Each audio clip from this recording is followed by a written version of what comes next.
Trump takes documents from the White House to Mar-a-Lago, and then suddenly there is an FBI raid. Well, the FBI fabricated a criminal case. There is no crime with the president having presidential papers after leaving office, whether classified or unclassified. It is unclear how quickly the president should give those to the archives, and that's what was under discussion. But a criminal case was opened. Why is that important? Because it then allows them to do a search warrant. They were looking at President Trump's 40 Wall Street property. They looked at the Seven Springs property. They looked at the Jupiter golf course. They looked at his apartment. They looked at his tax records. They looked at his financial statements. They looked at his kids' stuff. I mean, they looked at everything. It then allows them to try to get obstruction of justice on Trump because we have a proceeding that can be obstructed. If there is no criminal proceeding, he can't obstruct it, can he? Joe Biden, at the same time, took classified documents from his days as vice president. Apparently, some of those documents go back to his days in the Senate. You think that the documents were part of Biden's global influence peddling operation? When Hunter Biden was trying to sell the Ukraine oligarchs on his services, he provides an analysis of energy in the Ukraine area. When you read it, you know that he's getting it from an intelligence briefing. And I think he did it precisely so someone would say, Hunter Biden really is in the know.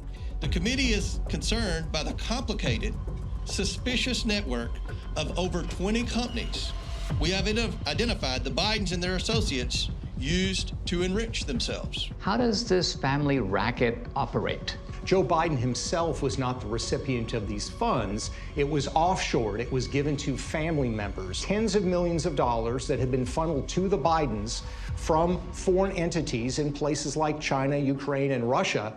And there is no discernible business service that the Biden family performed for those funds. What service was being provided by the Bidens? What was the work they were doing? What was the value they were adding? What was the legitimate business? What was the business? Hunter Biden and his former business partner, Devon Archer. He considered Hunter Biden to be a lobbyist who leveraged a very powerful name to score millions in deals with foreign businessmen. He was aware of Hunter's business. He met with Hunter's business partners. There are 170 suspicious activity reports, and these reports are put together by the Treasury Department. There's something that raises the Treasury Department's suspicion about the banking transactions that were going on. Money moving into LLCs and then being paid to the Bidens, money moving into one LLC, going to another LLC, then being paid to multiple Biden family members. The product being sold here is political access to Joe Biden. Yeah, and Hunter Biden established his international finance business 6 months after his father became vice president.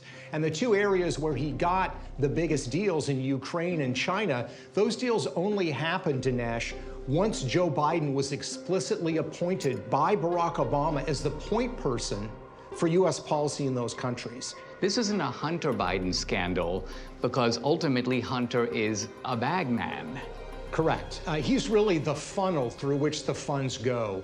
Joe Biden's defenders now say Hunter was using Joe, but Joe was using Hunter. What kind of father uses his son like this? What's your understanding of what your son was doing for an extraordinary amount of money? I don't know what he was doing. I know he was on the board. I found out he was on the board after he was on the board, and that was it. You think that everything that happened was kosher? You know there's not one single bit of evidence, not one little tiny bit. If they're coming for me, they're coming for you. Police State. Buy it or stream it now at SalemNOW.com. Salem Now.